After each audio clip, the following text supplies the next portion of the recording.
Lección número 2 para el 11 de enero del 2014. Discipular mediante metáforas. El título de la lección para el 11 de enero del 2014. El versículo de memoria, Mateo 13, 34 al 35. Todo esto habló Jesús por parábolas a la gente,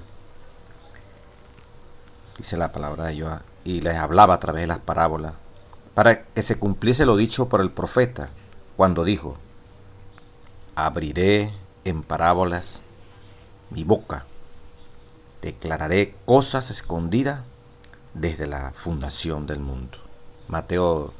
San Mateo 13, 34, 35. Repito, todo esto habló Jesús en parábolas a la gente. Y sin parábolas no les hablaba. ¿Para qué? Para que se cumpliese lo dicho por el profeta, cuando dijo: abriré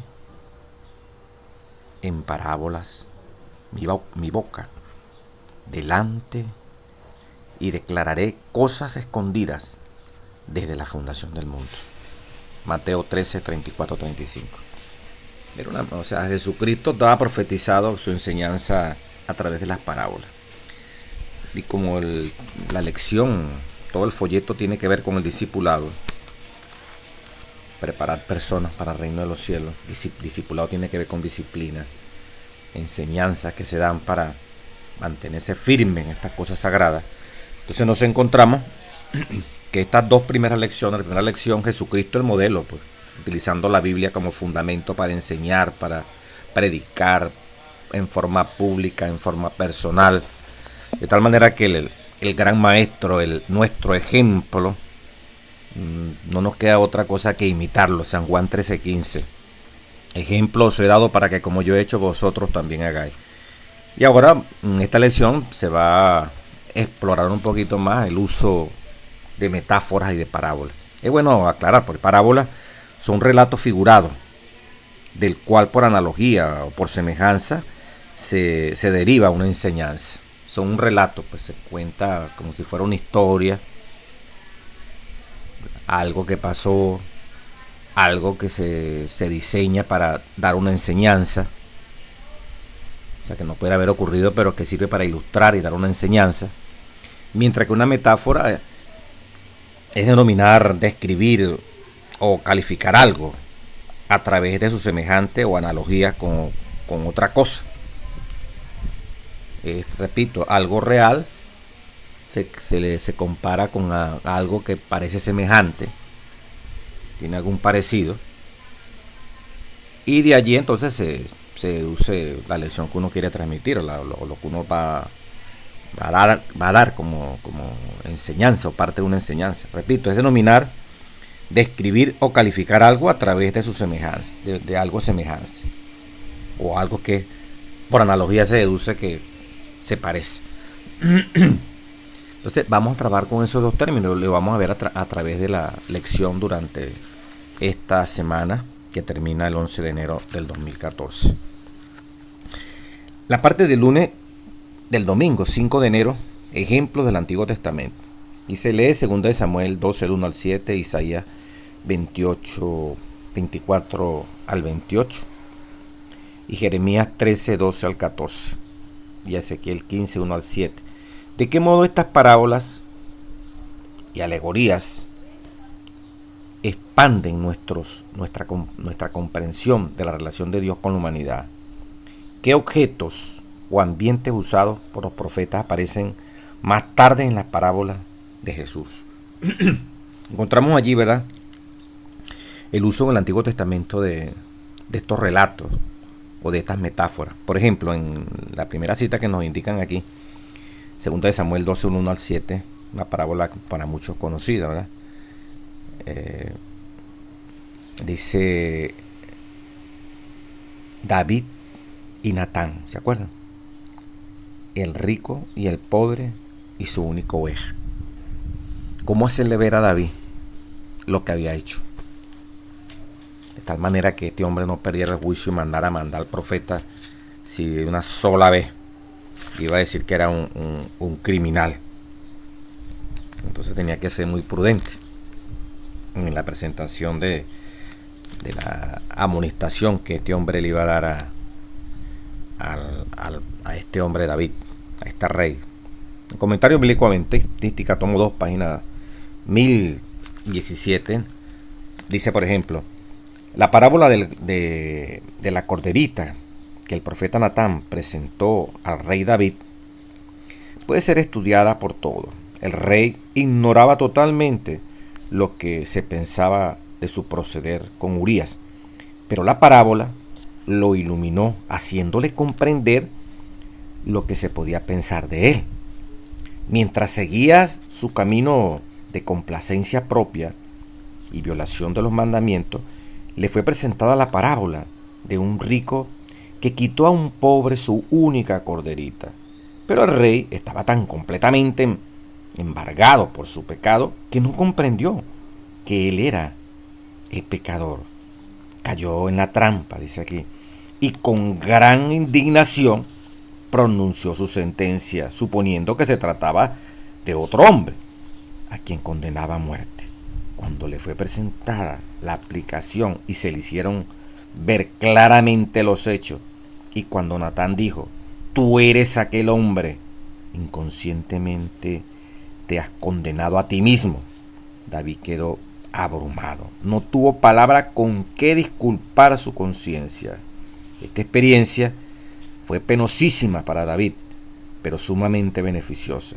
Si no hubiera sido por el espejo que Natán sostuvo delante de él, en el cual tan claramente reconoció su propia semejanza, habría proseguido sin estar convencido de su aborrecible pecado y habría sido destruido. La convicción de su culpabilidad fue la salvación de su alma. Se vio a sí mismo bajo otra luz, como el Señor lo veía, y mientras vivió se arrepintió de su pecado. Tremendo, ¿eh? Como este hombre pudo ver a través de una narración, que es lo que significa la parábola, de una historia, aquel señor que tenía su corderita, bueno, comía con ella, dormía con ella, era lo mejor. Entonces quiso hacer una celebración y el rey se antojó fue la ovejita del pobre que tenía esa única ovejita. Me contó el profeta allí haciéndole el relato, esa es la parábola, es un relato. Y cuando el rey David, pero qué injusto es esto, diríamos nosotros, ¿verdad? No le va a quitar la única ovejita teniendo tantas ovejas a él. No, ese hombre merece que pague con 4 tantos esa maldad que ha hecho, pues posible la muerte, ¿verdad? Efectivamente, con su propia palabra emitió la sentencia. Luego Natán le dijo, tú eres ese rico que le quitó la única ovejita al pobre. Si se lo hubiera hecho directamente, como dice Elena White, quizás se hubiera metido en problema Natán, pero utilizó, mire, una narración. Diseñó una historia que iluminaba lo que este hombre había hecho, pero él ni se dio cuenta. Es una manera, ¿verdad?, de enseñar. Elena White comenta esto en el Patriarca y Profeta y hace ver cuántos Natán hacen falta hoy en día. Cuántos Juan el Bautista hacen falta hoy en día que denuncien el pecado por su nombre, a pesar de que su vida corra peligro como la que corrió Juan el Bautista. A pesar del riesgo que corrió Natán presentándole esta parábola. Si esto ocurriera, dice Elena White en Patriarca y Profeta, comentando estos mismos eventos, esta parábola, este encuentro entre Natán y David, frecuentemente en la iglesia, se hiciera ver el pecado de una congregación, de una persona, a sola, o si hay que hacerlo público porque el pecado es notorio y público, no abundara tanto el pecado, hubiera más temor de Dios en la congregación. Porque Dios no puede ser burlado, y por la falta de temor de Dios, miedo, pues, en otras palabras, de que Dios no le gusta, de que Dios actúa, así como cuando Ananías y Zafira, ¿se acuerdan? Porque tuvieron que morir, porque pretendían engañar a los apóstoles, en Hechos de los Apóstoles. Vendían las propiedades, prometieron cierta cantidad y después le dan menos. Cuando usted lee lo que dice Hechos de los Apóstoles allí en el libro del Espíritu Profecía, encuentra que eso fue hecho para que, y la Biblia misma lo dice, la iglesia temió. Dios es fuerte, Dios hay que respetarlo. Lo que se le promete a Dios hay que cumplirlo. Entonces la gente no quiere oír esto. ni temor ni castigo, ni miedo que hay que tenerle a Dios, ¿verdad? Porque Dios es fuego consumidor. Pero cuando usted está fiel a Dios, usted no tiene nada que temer. Pero si sabe que está allí frente a algo que, hermano, cuando Juan se hizo consciente de la presencia de Dios, se desmayó. Cuando Daniel se hizo consciente, se desmayó. Esto no es que no, ya, ay, sí, mi Dios, yo puedo estar allí y de repente usted y yo con dificultades tremendas en las cabezas espirituales. O sea que en este mundo, y ahora 2014, seguirá volviéndose a Dios como un Dios a tipo abuelo, como dice Jornay, un Dios perdonador, un Dios demasiado bueno que va a ser incapaz de destruirnos y de matarnos y de su ira que caiga sobre nosotros. Yo cuido con esto. Dios es tardo para la ira, pero es grande en misericordia y es bondadoso y nos soporta. Y pasó el 2013 y aquí está Dios en el 2014 todavía dándonos oportunidad en ese juicio investigador que se realiza en el santuario, pero no dará por inocente al malvado. Luego viene otra parábola, ¿verdad? En Isaías 28, 24 al 28, el labrador. Interesante, allí se ve, no tanto parábola, se ve, yo digo, como una especie de metáfora. Se compara el terreno del labrador con el terreno del corazón del hombre. Se compara la manera como se trata estos alimentos, estas semillas, como la manera como Dios trata el corazón del hombre. Y vemos allí entonces las figuras de cómo se siembra el eneldo, cómo se siembra el comino, la avena, el trigo, qué se hace con uno, qué se hace con otro. Allí está en Isaías 28, 24 al 28, cómo el comino se golpea para sacar la semillita con una vara, y cómo el eneldo con un palo. El eneldo no se trilla, y si se trilla el comino, si se trilla, perdón, el trigo, no se lo hace de una manera violenta, sino con el aparato especial. No se le pasa una rueda, como al comino no se le va a pasar una rueda esa de carreta, tal como lo dice allí en las escrituras. Ahí hay una enseñanza de cómo Dios trata a su pueblo, cómo Dios trata a cada corazón, cómo Dios no va a sembrar va a estar toda la vida sembrando, como el sembrador no toda la vida nos va a estar sembrando. Ahí lo dice. Dios no va todo tiempo preparando nuestro corazón, y nuestro corazón sigue con esos terrones que no terminan de deshacerse para estar preparado para recibir la semilla del Evangelio. Comentando eso dice, luego está la tinaja con vino en Jeremías 13, 12 al 14, ¿verdad? Que habla especialmente de la manera de los juicios de Dios. Dice, la historia poética de Isaías proviene del trabajo agrícola, familiar. Y que esto, para los que están oyendo, bueno, lo entienden perfectamente, una sociedad agrícola. Siglos más tarde, Jesús emplearía algunos de estos mismos ambientes. Las parábolas de Isaías enseñan acerca de la ilimitada misericordia de Dios durante los tiempos de castigo. El capítulo 12 de Hebreos aplica los castigos de Dios como herramientas de corrección en vez de arma para la venganza. Los castigos divinos revelan sus propósitos redentores. Fueron suficientes para estimular al arrepentimiento, el relevamiento y la reforma. Sin embargo, cuando aparecían grandes terquedades y rebelión, le seguían castigos mayores. Palabra que también no le gusta oír a la gente, castigo, que Dios castiga, pero aquí está ese Isaías 28, 24 al 28. Luego Jeremías 13, 12 al 14, las tinajas, cuando dice, llenar las tinajas con vino, ¿verdad? Llenen esas tinajas con vino, dice Dios, así llenará de embriaguez Dios toda la tierra. En la Ezequiel 15, 1 al 7, la madera de la vid no sirve para obra alguna, sino para ser quemada. Así hará Dios a los moradores de Jerusalén. La parábola de Jeremías es una aterradora ilustración de los juicios de Dios cada vez que los seres humanos frustran los propósitos redentores de Dios. Él los deja que sufran las consecuencias de lo que eligieron. Del mismo modo, Cristo compartió parábolas de juicio con sus oyentes. Ezequiel usa un símbolo diferente para transmitir un mensaje similar. El castigo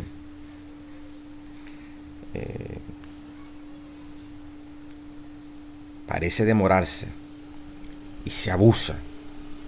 En Eclesiastés 8:11, Sofonías 1:12, Malaquías 2:17 y 3:14. La gente abusa porque Dios no actúa como debe ser. Y en Isaías 28:29, hablando de estas parábolas de parte de la agricultura, maravilloso el consejo.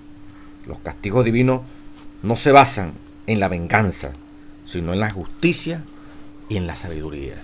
Y ahí en el libro de Hebreos que nos mandaban a leer cómo Dios hace la semejanza. Los padres castigaron a sus hijos. Con más razón Dios tiene ese privilegio de hacerlo con nosotros.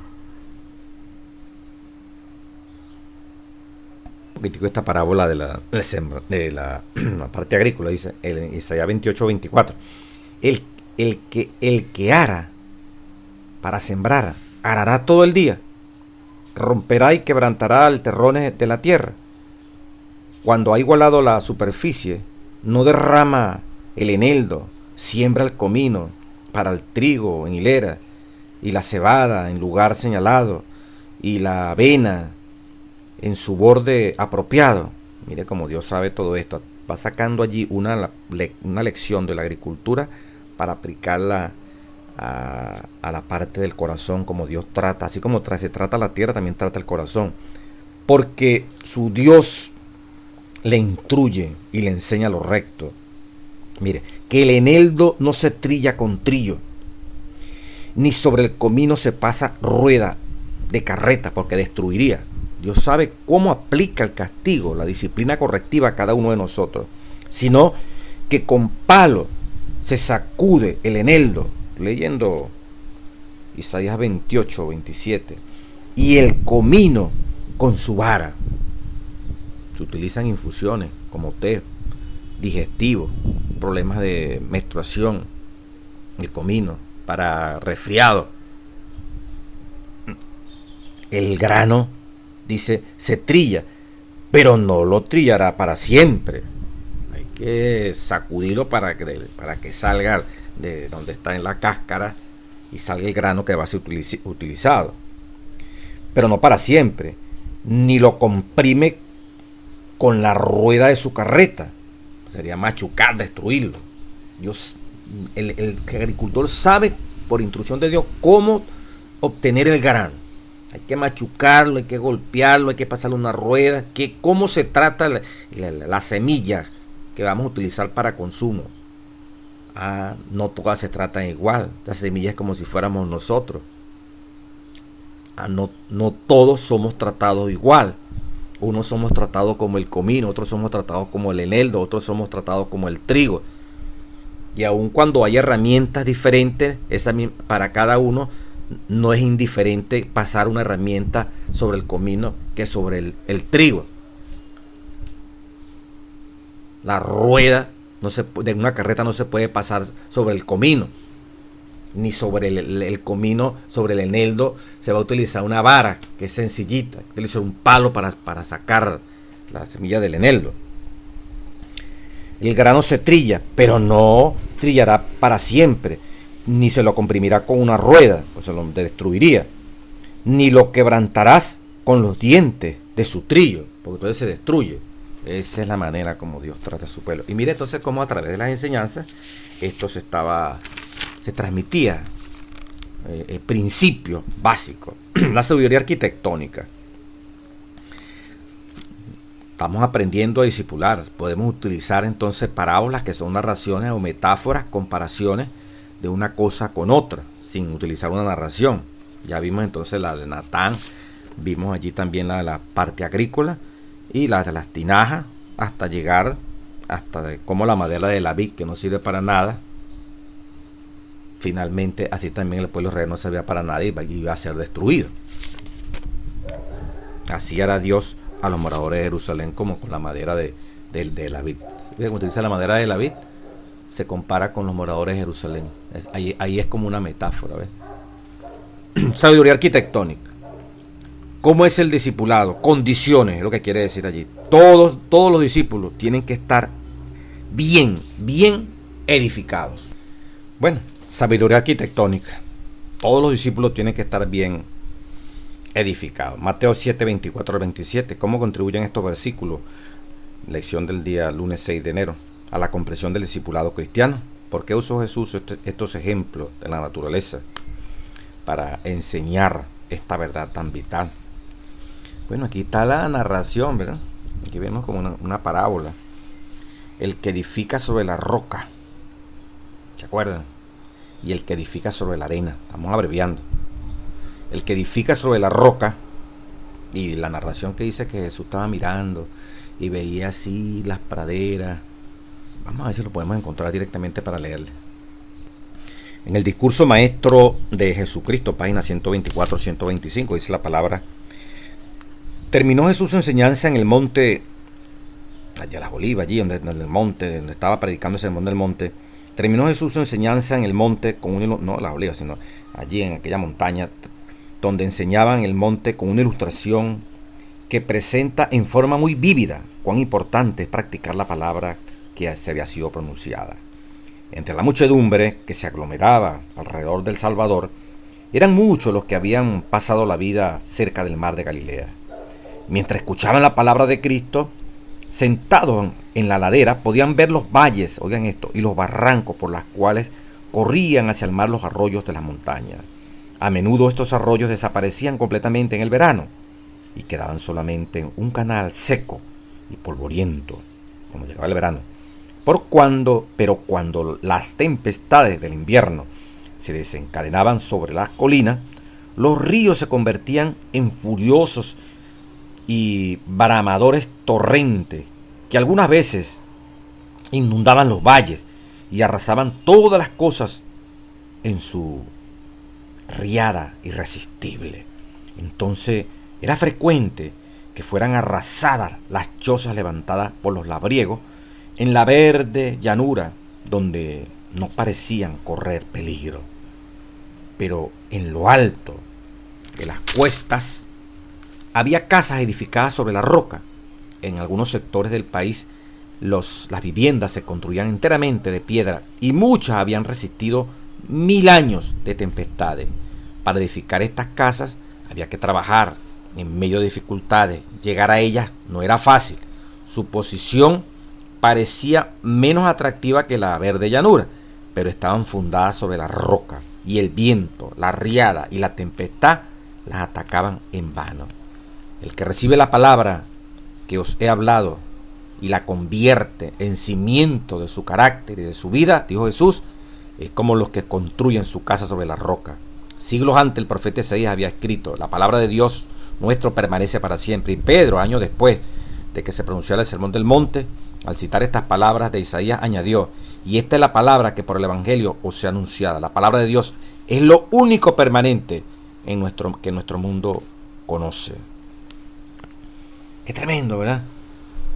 Todo edificio, dice el discurso maestro de Jesucristo, página 126 ahora, construido sobre otro fundamento que no sea la palabra de Dios, caerá. Aquel, a semejanza de los judíos del tiempo de Cristo, edifica el fundamento, que edifica el fundamento sobre ideas y opiniones humanas, de formidables y ceremonias inventadas por los hombres, o sobre cualquiera obra que se pueda hacer independientemente de la gracia de Cristo, erige la estructura de su carácter sobre una arena movediza.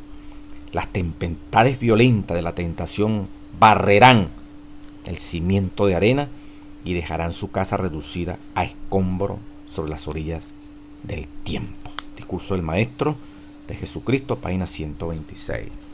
Ahí tenemos esa parábola, esa narración de la sabiduría arquitectónica, cómo se utiliza lo del edificio, ¿verdad? Pudiéramos decir también Y antes de existir la escritura y toda esta cantidad de cosas que los hombres más adelante nos aportaron, estas enseñanzas eran claritas. Jesús narró un cuadro, ¿verdad? Hizo una narración, por eso es una parábola, de algo que se vivía allí. La gente cuando había el verano construía sus chocitas porque pareciera que no iba a llover más, esos ríos no iban a crecer, y cuando venía el torrente de lluvia, viento y tormenta, tal como lo narró Jesús, no quedaba nada, pero las que se habían construido sobre la roca, esas permanecían. Así es, todo discípulo de Jesús tiene que estar levantado, construido, edificado. Nuestra fe tiene que estar fundamentada en la Biblia y el Espíritu Profecía. Esa es la roca que no nos va a dejar caer en este 2014. Año de grandes decisiones que nos van a poner a temblar, si Dios lo permite, ¿verdad? Por las cosas que van a ocurrir dentro de la iglesia. Decisiones que van a sacudir nuestra mente si no está bien anclada en la Biblia. Decisiones que van a tratar de pasar por encima de la Biblia. Enseñanza como esos 6 días que no son literales. Se quiere enseñar que no son literales los 6 días de la creación junto con el 7º día. Ya está en boca de muchos teólogos, sabios de universidades, transmitiéndose a muchos universitarios adventistas el 7º día. Ya la división norteamericana ahorita en noviembre de 2013 salió con el informe donde se estudiaba la ordenación de las mujeres para pastoras. Se adelantó, ni siquiera dio chance de que la comisión en conferencia general lo estudiara para presentarlo cuando venga la conferencia general. No, ya salió adelantándose para que todas las demás divisiones sigan el camino norteamericano.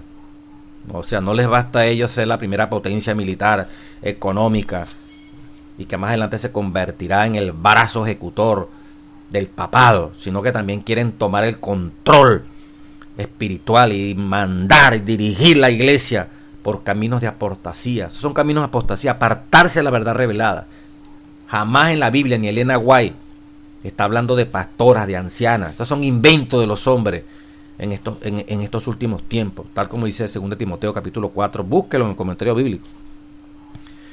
¿Qué significa, verdad? En estos últimos tiempos nos dice: no sufrirán la doctrina, la sana doctrina. 2 Timoteo 4, 1, 2, 3. Yo te encarezco, mira, por el juicio de Dios, porque Cristo viene, que por favor van a venir tiempos, y esos tiempos ya llegaron, dice Elena White. Tiempos donde la gente no va a querer, no sufrirán la sana doctrina. 2 Timoteo 4, 1, 2, 3, ahí se encuentra ese término. No sufrirán, la traducción no transmite lo que significa. No les gustará oír, no desecharán la sana doctrina, que es la palabra de Dios, y buscarán entonces maestros para que le enseñen lo que ellos quieren escuchar, cosas que no golpee, que no les haga sentir que son pecadores, y se amontonarán a oír eso, y apartarán a muchos de la verdad, con enseñanza que cada vez nos hace parecer más a los evangélicos, a los católicos. Tenemos que volver a las sendas antiguas, defender lo que fueron los principios que Dios nos otorgó. Usted que está oyendo allí no puede ser silencioso, tiene que ser firme ante las enseñanzas que nos caracterizan como pueblo de Dios. No valen decisiones de concilio, decisiones de conferencias, si no están amparados, un así dice Jehová y Espíritu Profecía, como dice aquí. Eso significa que están echando un fundamento sobre arena. Y si usted le sigue el paso y lo acepta, usted también se está edificando sobre arena. Si no es la Biblia, Espíritu Profecía, que es lo que constituye edificación sobre la roca, bueno, todos estos cambios que van a venir y que se están dando, también nos van a llevar a nosotros a cambiar. No a la semejanza de Cristo, sino a la semejanza de los hombres que hoy Dios ha permitido que estén conduciendo, muchos de ellos, la obra. Pero hay un presidente de esa conferencia general que sabe, que está consciente que estamos perdiendo identidad, que está consciente que estamos desunidos, que está consciente que una corriente de mundanalidad le está dando al traste, está de una manera dramática acabando con las barreras de la palabra que han impedido que Satanás triunfe sobre la iglesia. Pero como lo dijo el pastor Wilson y lo dice la Biblia, las puertas del infierno no van a prevalecer sobre esa iglesia fiel que guarda los mandamientos y tiene el testimonio del Señor Jesucristo. El Señor Jesucristo dijo en Lucas 14, 27 al 23, el que no lleva su cruz, otra traducción dice, si usted no está dispuesto a recibir o a morir en una cruz, y viene en pos de mí, no puede ser mis discípulos. Piénselo bien, calculen bien. Cualesquiera que no renuncia a todo lo que posee, no puede ser mi discípulo. Después que Jesús narra la construcción, nadie se va a poner a construir una casa si no tiene después con qué terminar de construirla. Ningún rey va a salir a enfrentarse con otra nación sabiendo que está en desventaja. Antes negocia. Antes de construir la casa hay que ponerse a pensar. Así también, ¿verdad? Los discípulos, los que estamos siguiendo a Jesús, tenemos que calcular el costo de esto. Y por eso Jesús lo dijo: el que no lleva su cruz, si usted no está dispuesto a morir en una cruz y viene en pos de mí.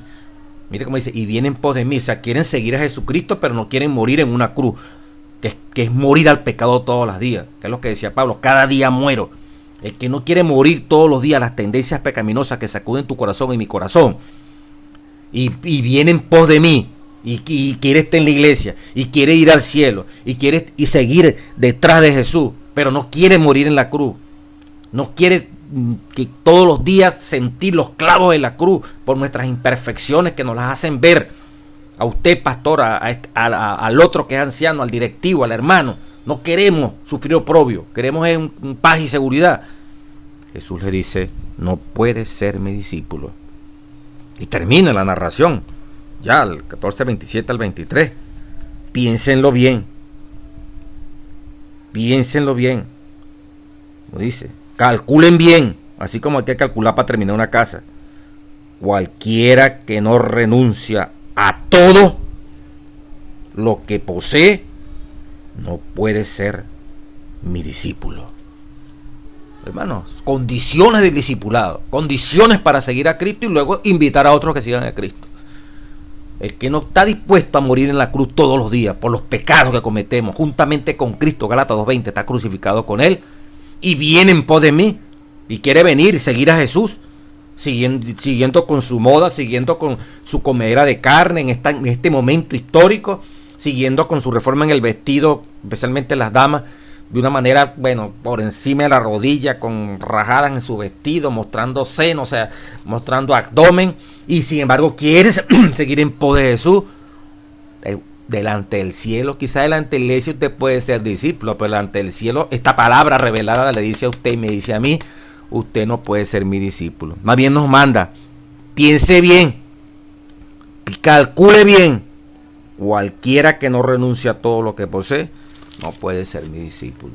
Lo ilustró, mire la enseñanza de manera arquitectónica, para que usted y yo sepamos dónde estamos parados. Analogía agrícola, martes 7 de enero. Dice: ¿qué tipo de terreno somos nosotros? Evaluémonos. Todos sabemos, Mateo 13, 1 al 30, la parábola del sembrador. La parábola del sembrador es familiar.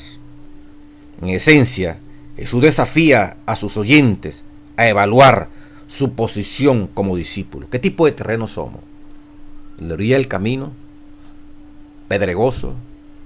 Que cayó un monte allí y luego la semilla salió asfixiada, primero creció el monte que la semilla, o un terreno que realmente dio fruto. Entonces dice: Jesús desafió a sus oyentes a evaluar la posición como discípulo. En vez de confrontar a cada persona específicamente, habló por medio de parábolas. Hizo una narración del sembrador que va a echar su semilla. Es una narración, toda narración es una parábola, invitando a los discípulos a confrontarse a sí mismos, al mirar en el espejo de su alma. Podían evaluar sus tendencias materialistas, repasar su capacidad de perseverancia, analizar sus enredos mundanos y elegir el estilo de vida de un discipulado sin componendas. En la enseñanza de Cristo mediante parábola se nota el mismo principio que el que lo impulsó en su misión al mundo, a fin de que llegáramos a conocer su divino carácter y su vida. Cristo tomó nuestra naturaleza y unió entre nosotros. La deidad se reveló en la humanidad, la gloria invisible en la visible. forma humana. Los hombres podían aprender de lo desconocido mediante lo conocido. Las cosas celestiales eran reveladas por medio de las cosas terrenales. Palabra de vida, gran maestro. 8, página 8. Interesante, entonces, como aquí esta parábola, hice analogía, pero claro, es una parábola, presenta a aquel hombre que va sembrando. Evaluémonos, ¿cómo estamos nosotros? ¿Qué tipo de terreno somos? Realmente lo que oímos, facilito el materialismo se lo lleva. Las cosas materiales se llevan lo que oímos de palabra de Dios. O somos aquellas, como aquel terreno, las semillas que cayeron en el poco de piedra. Nos gusta la palabra, pero cuando la plantica comienza a crecer, es más fuerte nuestro egoísmo, nuestra ambición, que la palabra de Dios. Entonces la matica no puede echar mucha raíz porque tenemos una piedra grande de egoísmo en nuestro corazón. O somos como aquella semilla que cayó también en terreno, pero creció más rápido el monte, se ahogó la plantica, los afanes de esta vida, el estrés, el trabajo, no hay tiempo, quedamos cansados, no aceptamos responsabilidad en la iglesia porque tenemos demasiadas responsabilidades. Eso ahoga la palabra de Dios. ¿Somos de ese tipo de terreno? ¿O somos de los que, si Dios no, teniendo el tiempo que nos lo da todito, lo sabemos utilizar también para trabajar, para servir en esta causa bendita y también nuestra familia que se beneficie? La manera como el Señor es capaz de ayudarnos, ¿verdad?, a transmitir la palabra de santa. Aquí dice la guerra del revolucionario, término que particular, ¿no?, en esta época, especialmente en estos países latinos, esta palabra suena a otra cosa y menos a la cristiana. Sin embargo, Jesús fue innovador, pero ya estaba profetizado, como lo leíamos en la cita bíblica de Mateo 13, 34, 35. Era el cumplimiento. Jesús tenía que hablar en parábola, mucho énfasis, era el momento para la gente entender todas estas cosas. En Mateo 21, 28 al 32 seguimos viendo las parábolas, la de los dos hijos. En Lucas 14, 15 al 24, la cena. Y en 29 al 19, la parábola de la viña. En la primera, la de dos hijos. El hombre con dos hijos dijo a los dos, ir a trabajar en su viña. Uno dijo, sí, y no fue. Y el otro dijo, no, y se arrepintió, y fue. ¿Cuál hizo la voluntad? Dijo Jesucristo, de su Padre. Primero, dijo Jesucristo, primero creen los publicanos y las rameras que los dirigentes de iglesia. Qué terrible, de esta lección. Sí voy, y no fueron. Ese fue el pueblo de Dios. Los otros, no voy, pero luego fueron. De allí Jesús les dijo, primero van a ir los publicanos y las rameras que ustedes que son dirigentes. ¿Por qué? Ya se lo voy a leer. San Mateo 21, 28. ¿Pero qué os parece? Un hombre tenía dos hijos y acercándose al primero le dijo, hijo, ve hoy a trabajar en mi viña. Respondiendo él le dijo, no quiero, pero después arrepintiéndose fue. Y acercándose al otro le dijo de la misma manera, y respondió, él dijo, sí señor, voy, y no fue. Preguntó Jesús, ¿cuál de los dos hizo la voluntad de su padre? Dijeron aquellos que estaban oyendo allí, los príncipes, sacerdotes que estaban reunidos allí con el Señor Jesucristo. ¿Por qué digo esto? En el versículo 21, en el versículo 23 dice, cuando vino al templo, los principales sacerdotes y los ancianos del pueblo se acercaron a él. Y allí, entonces ese es el contexto. ¿Cuál de los dos? Entonces dijeron ellos, el primero, versículo 31 de San Mateo, capítulo 21. De cierto, el primero, dijeron entonces ellos, el primero. Jesús les dijo, de cierto os digo, que los publicanos y las rameras, prostitutas, irán delante de vosotros al reino de Dios. ¿Por qué? Porque vino a vosotros Juan en el camino de justicia y no le creíste, pero los publicanos y las prostitutas le creyeron. Por eso es que van a ser los primeros, porque primero creen esos mundanos que los que están dentro de la iglesia. Primero creen las prostitutas, los drogadictos, los sinvergüenzas, el mensaje que los dirigentes de iglesia, dice aquí esta palabra santa, en este caso histórico, y que también pasa hoy en día. Uno encuentra una fe tremenda allá afuera. Uno dice, las piedras hablarán. Y vosotros viendo esto, ¿cómo creían primero esta gente? No os arrepentisteis después para creerle. Palabra de nuestro Dios. Como Jesús, utilizando estas parábolas, le llamaba la atención a estas personas. Luego la segunda parábola, los invitados presentaron excusas tremendas. Ninguno de los, y cada quien tuvo una excusa, que me casé, que compré unas yuntas de buey y no se las había medido al buey. ¿Cómo tú vas a comprar unos bueyes y no las has medido a las yuntas? Es imposible. Pero ellos buscando excusas para no ir a la invitación a las bodas. Dice, ninguno de los convidados, entonces Jesús les dijo, así es la cosa. Los invitados presentaron excusas, los no invitados oficiales se les invitó para que vinieran. Ya que los que originalmente tenían que estar en las bodas, rechazaron porque cada quien sacó una excusa, cada quien tiene razones para no tener el tiempo de estar con Dios y trabajar para Dios. Bueno, váyanse a las villas, a las orillas de los caminos, inviten al cojo, al mudo, que vengan para acá. Dice, y dijo Jesús, ninguno de los convidados gustará mi cena. Ninguno de los que realmente eran invitados oficiales, eran los que realmente tenían la mayor posibilidad, porque yo los llamé personalmente, especialmente los traje a la iglesia. No me quieren servir, menosprecian mi invitación. Entonces a los que menos se esperaba que pudieran estar allí, publicanos y rameras, dice en Mateo 21. Ahora aquí dice, bueno, vayan a los pobres, a los mancos, a los cojos y los ciegos, y tráiganlos para que disfruten mi cena. Primero irán eso al reino de los cielos, que los que tenían una tarjeta oficial, como tú y yo, que Dios nos ha invitado, Dios nos llamó para participar de las bodas del Cordero. Si usted y yo menospreciamos esto, hermano, como invitados especiales, Dios traerá, y las va a traer, muchas ovejas que hoy no están en el redil del Señor. Mire cómo Jesucristo, de una manera muy sutil pero precisa y exacta, a través de estas parábolas, le mostraba al pueblo de Israel su condición para que se arrepintiese. Y hoy nos está hablando a nosotros. Finalmente, la parábola de la viña, ¿verdad? La viña,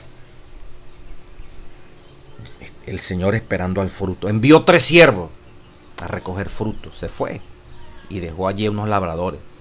Y desgraciadamente estos tipos, cada siervo que mandaban, el Señor lo mataban. Hasta que el Señor mismo mandó a su hijo, narrándole una narración. Y cómo es posible que el dueño de la finca mandó a su hijo, a su propio hijo, se lo mataron para los labradores cogerse la viña y vivir de la viña. Dios estableció una iglesia, envió sus profetas, envió sus apóstoles, bueno, y los volvieron leña, pues, para el fuego. Y vino el mismo Jesucristo y entonces lo mataron también para cogerse la viña. Dios creó la iglesia adventista con sus líderes y todo, y Satanás está tratando de destruirla. Y es como si dijéramos, a la final, la cizaña va a querer apoderarse de la iglesia, la cual levantó Cristo, única iglesia, con esta verdad infinita, maravillosa. Entonces se apoderaron de la iglesia, la cogieron para ellos, como si eso fuera de ellos.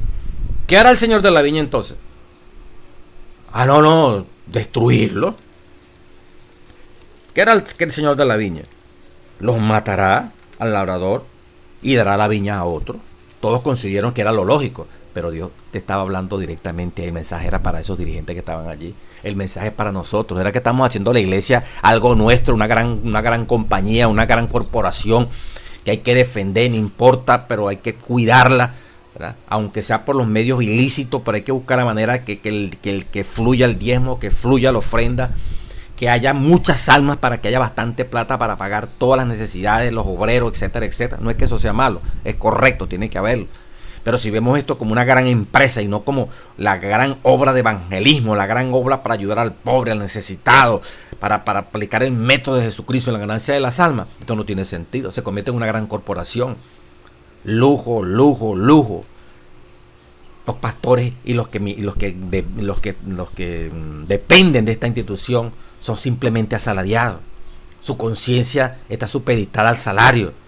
No son protestatarios frente a la abominación. ¿Qué dice Elena White? Una gran necesidad que tiene esta tierra de hombres que no se vendan ni se compren, que sean leales a la brújula, al norte como la brújula lo es, que no teman de llamar al pecado por su nombre. Ahí está en el libro de educación, que por cierto, en este trimestre se está regalando junto con el folleto. ¿Qué pasa, hermano? El Señor nos está llamando aquí a que la iglesia es de Jesucristo, el que manda es Jesucristo a través del Espíritu Santo, y tenemos que cumplir la obra que manda el Señor Jesucristo. Que los hermanos se van, que si se les amonesta, que si se les llama la atención, que si se les expone estas condiciones del discipulado, no va a quedar gente que pague el diezmo, gente que apoye. ¿Cómo que no? Es la palabra de Dios. No hay que tener temor. El Señor dirige este barco. Mire, cuando la apostasía Omega, cuando Kellogg, pareciera que la iglesia iba a desaparecer.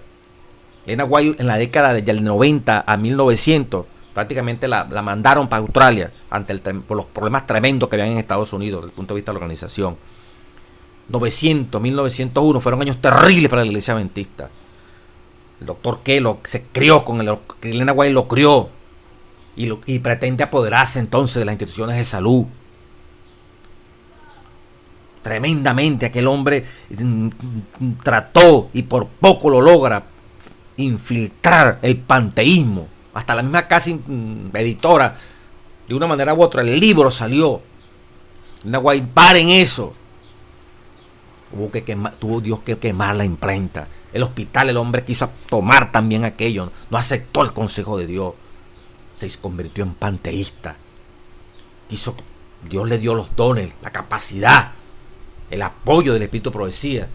Pero pretendió que todo eso le pertenecía a él. Hoy en día no habrán cuántos que los pueden haber en la iglesia, que se están apoderando, que creen que la viña es de él. Y Dios esperando los frutos, iglesias que cada día sean centros comunitarios de salud, pero no se ve ese fruto. Iglesias que le dé respuesta a las grandes necesidades de hambre, de salud, de deterioro físico. Pero no, los primeros deteriorados físicos, como somos una gran mayoría de adventistas, seguimos comiendo carne, bebiendo refresco, bebiendo bebidas con aditamentos químicos, con colorantes. Cuando la reforma por salud es el medio de purificación de la iglesia y el medio de aliviar el sufrimiento de los seres humanos, pero somos los primeros consumidores de sal, de azúcar, de carne. Los número uno en ir en contra de esa moda que desnuda a la mujer y hace del hombre una mujer en esta igualdad de género. La iglesia está llamada a que cada día más, Deuteronomio 22:5, no vestirá al hombre como la mujer, ni el hombre como ni la mujer como el hombre. Ese texto cada día es más vigente, porque esto se está convirtiendo en Sodoma y Gomorra. No hay diferencia entre la feminidad de una mujer y lo varón de un hombre, lo viril de un hombre. El diablo se empeñó en que no haya diferenciación, la igualdad predicada por ese comunismo, socialismo, en el extremo. Y que es el gran conglomerado mundial va tendiendo a decir igual, no, que todos seamos iguales, todos somos, no, aquí no hay diferencia, es posible, no, aquí no hay pastores, todos somos diáconos, no, hay un orden establecido, todos delante de Dios somos iguales, por lo tanto, una mujer puede ser pastora, puede ser anciano, que no deben haber, si es posible, ningún tipo de rol, sino que todos igualitos. No, hermano, el mundo está penetrando pero grandísimamente y ustedes están convirtiendo en esto en algo que no es. Se apoderaron de la viña del Señor y la quieren llevar a su manera. Luego termina la lección, el legado creativo de Cristo, poco seguido por los discípulos, y ninguno usó tanto la historia bíblica en las parábolas, ninguno la usó tanto como el Señor Jesucristo. Pero era parte de la profecía. Uno revisa los libros de Pablo, los otros evangelistas sí usaron, ¿verdad? Santiago, algunas figuras de parábolas, pero no como el Señor Jesucristo, ¿verdad? Que fue, bueno, de una manera maravillosa, excelente. Dice, por ejemplo, hay escritores en el Nuevo Testamento que se acercan algo más al uso de las parábolas de Cristo. Santiago, el hermano de Jesús, escribió: supongamos que en el lugar donde se reúnen entra un hombre con anillo de oro, Santiago 2.2, una versión internacional, y comienza una lección narrativa. Pero ni el hermano de Jesús ni ningún otro discípulo utilizaron tantas historias como Cristo. Y hasta parábolas, ¿verdad? Sin embargo, los símiles y los símbolos están bien definidos. El rico pasará como la flor del campo, dice Santiago 1.10. Fíjense también en los barcos, Santiago 3.4. La visión de Pedro, Hechos 10, mata y come. Se utilizan narraciones con el fin de explicar una verdad. Pedro, por ejemplo, elige un par de los textos, dice la parte del jueves 9 de enero. Elige un par de los textos siguientes, identifica las metáforas que contienen, cuáles son los diversos mensajes presentados allí, qué imágenes se usan para transmitirlo. En Hechos 10, 9 al 16, Pedro se le dice mata y come. ¿Cuál es el significado? No haga diferencias entre judíos y gentiles. Entonces la metáfora es comparar algo con lo inmundo, los alimentos inmundos, comparar algo real con otra cosa que sea semejante. Mata y come, entonces hay todo tipo de reptiles, animales, aves que estaban allí, es como si fueran los gentiles. Mata y come, se le ordenaba a Pedro, no, eso es inmundo. O sea, lo inmundo que eran los que no eran judíos, así comparaban como si fueran unos animales. Mata y come, o sea, hazlo parte tuya. Pensaba que era un asunto, como muchos hermanos evangélicos creen, que Pedro está, Dios le está indicando que puede comer de todo tipo de cosas, pero no, el mensaje era de que no haya excepción.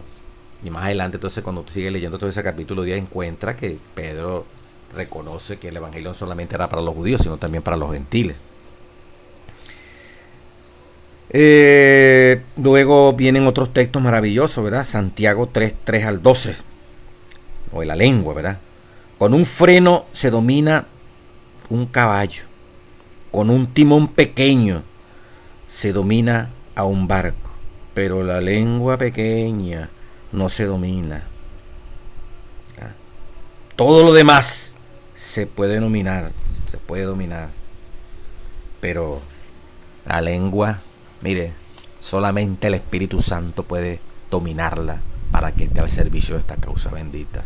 Mire, Santiago utilizando allí estos símiles, estas analogías, ¿verdad?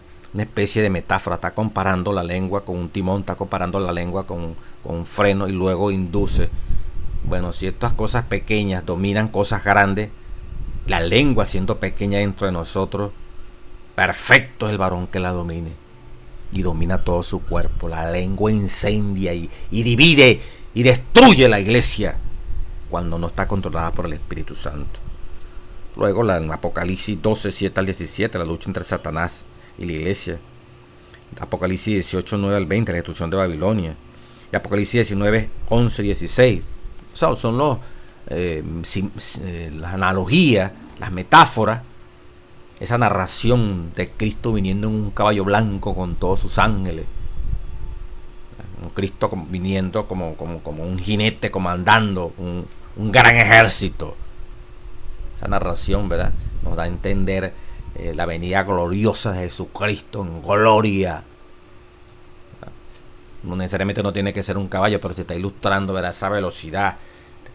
Lo que para en ese momento se escribía un rey triunfante. Cristo vendrá como rey de reyes, triunfante sobre aquella nube de gloria vendrá el Señor. Entonces todas estas ilustraciones nos hacen ver que los discípulos también siguieron ese ejemplo, pero que todo esto confirma enseñanzas como las utilizó Jesús, pero que también nos ayudan a nosotros a entender mejor lo que es ser discípulo del Rey de Reyes y Señor de Señores. El que no lleva su cruz. Voy a leerle eso para terminar. Lucas 14, 27 al 33. Dice la palabra: si alguno viene a mí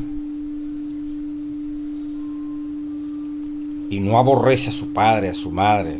Esto lo puedo buscar también en Mateo 10, 22. Este aborrecer significa el que ama más a su padre, a su madre, a su mujer, y a sus hermanos y hermanos, y aún también su propia vida, más que a mí, como dice en Mateo 10, 17 al 18, para quitar la palabra esta aquí, aborrecer, no puede ser mi discípulo.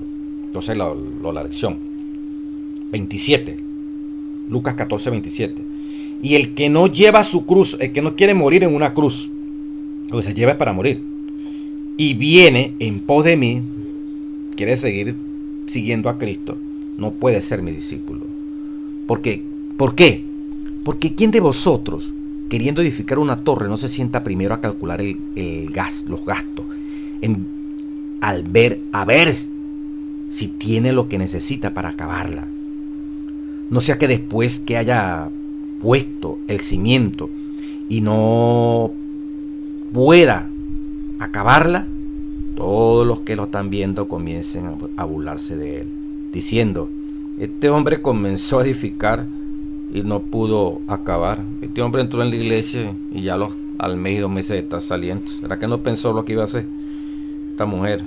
¿O qué rey, al marchar, en otro ejemplo, en contra de otro rey, no se sienta primero a considerar si puede hacer frente con 10.000 al que viene con 20.000? Y si no puede, cuando el otro está todavía lejano, le envía una embajada y pide condiciones de paz. Conclusión, dice Jesucristo: así pues, cualquiera de vosotros que no renuncia a todo lo que posee, no puede ser mi discípulo. Una narración, una parábola, medio de enseñanza en aquel tiempo, en este tiempo, para que usted y yo nos demos cuenta qué significa ser discípulo de Jesús y enseñar a otros a ser discípulos de Jesús. Si nosotros no estamos dispuestos a renunciar a todo, no podemos ser discípulos de Jesús. Si nosotros no estamos dispuestos a morir en una cruz y pretendemos estar siguiendo a Jesús, estamos extremadamente desubicados, descalificados. Y si nosotros no hacemos eso, ¿cómo vamos a estar ganando almas? O sea, ¿con qué moral? Si nosotros enseñar a la gente también que pueda seguir a Jesús sin llevar una cruz, sin cargar una cruz, enseñar a otros que se bauticen en la iglesia sin estar dispuestos todos los días a estar muriendo en una cruz, a su yo, a la moda, a toda esta cantidad de cosas que nos está haciendo perder la identidad como iglesia adventista del séptimo día. Jamás ni nunca eso ocurra como iglesia de Dios, y más ahora, cuando comience este año, que tiene que ser un año de arrebatamiento y reforma, para que Dios definitivamente, hermano, se vea la diferencia. El que es trigo, el que es cizaña, es cizaña. Que Dios tome posesión de ese remanente que está preparando a nivel mundial para llevarlo al reino de los cielos. Dios bendiga a su iglesia.